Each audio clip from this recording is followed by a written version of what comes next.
I have a Delta DP350 variable speed drill press, and they are notorious for having the pulleys blow apart. And it finally happened to me. I've had the drill press for about 20 years, and I still have the manual. So I went to the manual, found the pulleys, looked up the part number, and went online. The problem is, Delta doesn't support this product anymore. They don't have the pulleys. I found RenovoParts.com, which does support Delta products, and they had a substitute pulley, which isn't as good. The substitute pulley is smaller, and it has limited speed range, so it's not perfect, but it's better than nothing. So now it's time to take this thing apart. The trick is going to be, there's a spring-loaded snap ring. No problem. I found a simple method from YouTuber Sierra Nets, which you can also reference. He came up with this board, which compresses the spring and lets you easily take out the snap ring. Here is a quick sketch you can reference, so that you can make your own. It was quick and easy to make, using my other drill. Again, this is a very nice, simple solution. And now, to remove the bad parts. I had trouble getting the sleeve and the bottom pulley off, so I had to file the top of the shaft carefully, so I didn't damage anything.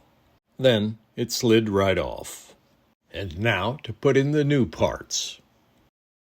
The bottom half of the pulley has a bolt, which I tightened with a ratchet.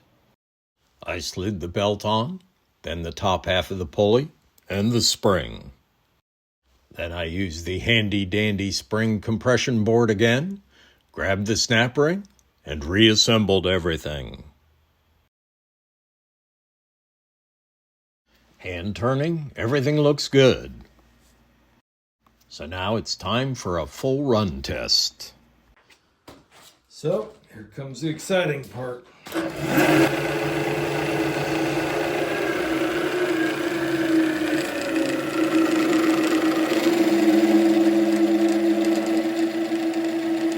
As luck would have it, my switch went bad, but more about that later.